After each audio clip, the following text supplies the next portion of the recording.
పేరే సుందరం కంటి ముందే నందనం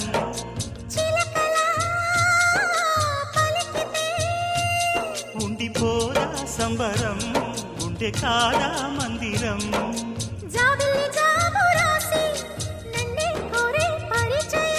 పున్నగ పూలు పూసే వన్నే చిన్నే రసమయం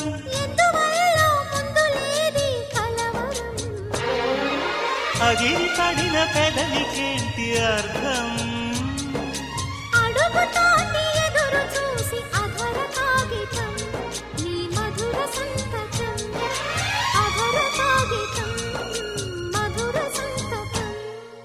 గుప్పెడు గుండెను తడితే దాని చప్పుడు పేరు సంగ